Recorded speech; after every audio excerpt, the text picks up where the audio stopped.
Welcome back, my mutts, to another episode of The Mung Show. Now, it's been about a week since I last uploaded, and you guys haven't been following the live stream. Let's just say you've been missing out on quite a few gems. Alright, guys.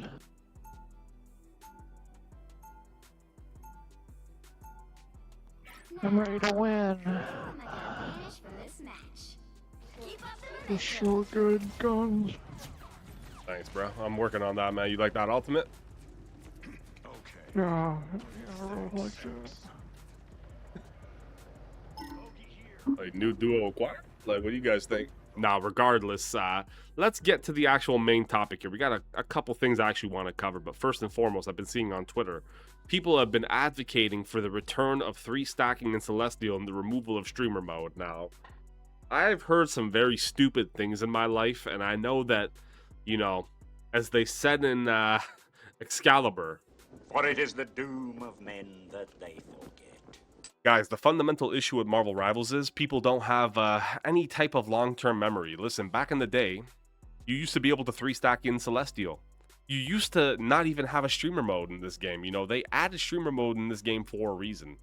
You know, people didn't like being target banned. Sometimes, unfortunately, you have to come back down to reality and realize, hey, this is a video game. You know, some people like to come in here, one-trick Iron Fist, and, you know, they hit high elo on that.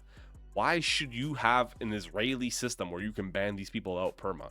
You know, you could say, oh, it's to incentivize them to play other characters and put them in piss low. Does no one understand how this game works, man? Don't talk to me about GM or Celestial. You guys don't know shit about Celestial, bro. As a real piss low prince, let me tell you right now, these people who you want to target ban and send to shit low forever, which is not going to happen. It didn't happen back then. It's not going to happen now. They're going to get target banned and they're going to D-rank down to C3, GM1, whatever the fuck. And they're going to win streak back up to C2. And they'll get lucky streaks where they're not going to get target banned because people don't know all these chuds. Only you guys do. They're going to hit their rank again. And what's going to happen here is they're going to get in your lobby because the matchmaking system's horrible. It's going to wide queue the C2 into your one above all lobby like it always does. And you're not going to have the benefit of having a private hidden name protecting this one trick. What's going to happen is they're going to be on your team in a game that really matters, and they're going to basically be target banned instantly, and this insta loss, you're going to be permanently tilted right off the rip. Even if it's something that only happens once every couple weeks, that's going to happen to you, and it's not going to be fun. You're advocating for the wrong changes, chuds.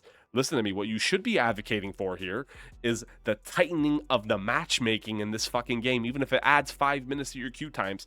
If you have a one above all lobby on Eternity lobby, the only people that should be in that lobby are other Eternities. I don't want to see a C1 or a C3. It was a problem back when I used to queue this game when I got my top 500 finishes solo. I didn't want to see the C3 fucking monkey, bro. Like, it's just, that's the real problem you guys should be asking to be fixed. Not fucking removing streamer mode where you can bleed off another 10,000 players when the game, you know, is already in a declining state and the worst fucking meta it's ever been in. This shit's horrible. Poke slop Armageddon. That's what you guys are asking for. The fucking removal of streamer mode. How stupid are you people? Now, the next thing these people are asking for, 3 stacking in Celestial. Like, when I saw that, that's when I realized how either this is like a psyop that's being conducted by a bunch of fucking Ivory Tower pros, or just these people don't remember how the game was back then and how unfun it is for everybody other than like the 20 people who can have those pro 3 stacks at the start of a season. Let's go back to C2, guys. I mean, season 2. It's C2 actually as well, because that's the, you know, the fucking elo of this game bottlenecked. See, nowadays in ranked, the start of a new season, you'll have an eternity in the first day. That wasn't the case back in the day. See, when 3 stacking in Celestial was a thing, these people would formulate these like fucking chud pro 3 stacks, and it would just be these guys fighting each other in C1 and C2, a holy war for like the first 2 weeks of the season. There wouldn't be an eternity for fucking 2 weeks. It's unheard of right now. You couldn't even imagine that. But that's what it used to be. And essentially, if you play somewhat decently, or, you know, not placed, back then it wasn't placements. If you started climbing decently, by the time you hit C1 or like C3, not C1, you're not going to hit C1 back then. By the time you hit C3, you'd be stuck in an hour-long fucking queue where these guys are legit engaging in like that holy war, like I said, and you either have to Q dodge them because, you know, you're going to get matched against the pro 3 stack and it's not going to be fun, and they're also going to coordinate the avoids together in their discords, and it just creates a whole fucking mess. You're just bottlenecking C Celestial and it's not fun for anybody. why would we want that back? Especially now, like, it'd be even fucking worse, bro. Like, can you imagine how chaotic it would be with placements? It'd be like 4 days of like a complete fucking meat grinder in Celestial. Like, yeah, let's really bring that one back. That's gonna be really, really cinema. We all want that. Let's do it immediately. Like, I just don't get it, man. I'm just telling you for your guys' sakes, man. Like, this is the shit these people want to do. Like, it's not a healthy change for the game. Not really. You're gonna be psyoped into believing that it is, but trust me, it's not. The game was like this before. It didn't work out. They changed it for a reason. Now, that is my little summary of the I don't even know situation of these chuds on Twitter, but I just feel like I have to comment on this because it's just fucking stupid.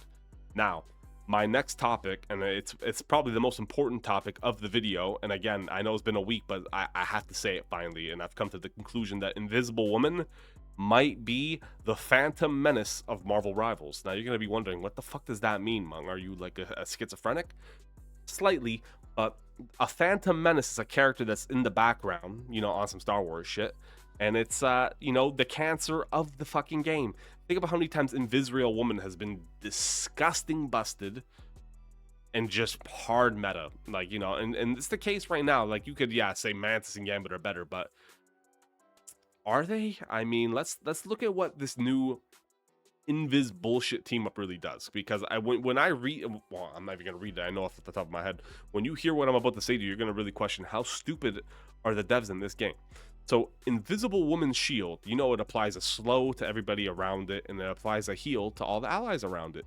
Well, in their infinite wisdom, the Johnny team up not only increases the size of the shield, you know, by the size increasing, the radius of the slow increases, which is something people don't talk about at all. But the most cancer thing about it is the fact that any projectile going through it gets a 20% damage boost.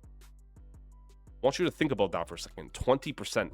There's not a singular ability in this game aside from an ultimate, or maybe this new Cloak and Dagger team up. I haven't looked into the Cloak and Dagger team up, and God forbid that could be even more busted. I really don't know the details on that yet, but not a fucking singular ability in this game provides a 20% damage boost, man. Like, Mantis shit at its best was what, 12? Same with Storm. Now it's like 8. Why the fuck is Invisible Woman's shield casting a 20% damage boost on anything going through it? Including her own projectile, which this character's doing insane damage too. What the fuck were they thinking with that? If it was even 10%, it would be fucking busted. 20%, that's a... I'm telling you, the reason why this poke slot meta feels so bad is because of Invisible Woman. I'm almost convinced of it. I want you to think about it. If you just load into a game where you have someone on like Jeff the fucking Gem Shark, and like... you're running like Jeff fucking Rocket or some shit, and they just have Invisible Woman on the team, Invisible Woman and Cloak. Like, the game's over. That's the problem with this team up shit, this meta currently. If you don't have like a couple people who just lock the meta picks, you lost the game automatically. And now that it's so poke heavy, like in my dive slot video, I was very consistent with my opinion. I said that dive should be equally as good as poke. And it's like they saw my video and they just did the opposite of that. They said, okay, you know what? Let's conduct the roller coaster balance method, which is what they do. They like having dive or brawl or whatever be hard meta for a season or two. Then they swap it to poke, and they do it with supports too, where you'll have like Animal Crossing versus like, you know, hard trank meta, and it's just tiring, man. Like, why can't we just have some semblance of balance where, you know, dive can be good, poke can be good, you know, maybe like Jeff can be somewhat okay compared to like some of these hard trank characters. Maybe we could tune them down. The problem is we had a semi-balanced state, and they, you know, opted for all this team up shit, which I still firmly think the team ups is a bad direction for this game. You know, people are going to disagree with me, but I think, you know, let's be real. Yeah, how fun is it having Elsa, Hela, fucking Bucky poking down mid with the hood, and you legit have like Thor's Lam is dead, man. Thor Hamid's running out down mid. It's like the Avatar movie scene where the fucking Navi are falling out the out the helicopter with the music playing. These Thor players, I see them dashing in and they're just getting gunned down, man. Like, it's horrible. It's fucking heartbreaking to see it. I don't even like playing against Thor, but I feel bad for these guys. Hulk, like, oh my God, bruh. And I'm telling you, the shield is contributing. Look at this fucking Muttley. Look, go. Hold on, let me go back here. Like this is perfect. Look. Like, look at this shit, bro. This is busted. And God forbid Torch is meta. Torch is already busted right now, but God forbid Torch is meta. You know how much the shield becomes even bigger, and it gets 400 HP. She has an Emma shield, bro. It's the same size as Emma's shield. Like, this is a fucking hidden problem. No one's talking about this for some reason. This character's cancer. 20% is cancer, bro. That's a fucking ultimate ability in her base kit. This character is busted. I heard someone saying the other day, where the fuck are all the Invis players? Yeah, you're in Pistol. Of course you're not going to see them. All the Invis players got raptured up to fucking eternity and one above all already, bro. Where do you think they're going to be? The character's fundamentally just like the whole entire fucking Marvel Rivals high elo player bases, man. I want you guys to stay safe. You know, it's my job to keep you informed. And, you know, I'm sorry I've been gone for a week. Unfortunately, there just wasn't any videos to make. I haven't found any new mutts. But anyways, peace out. Be safe. See you all later.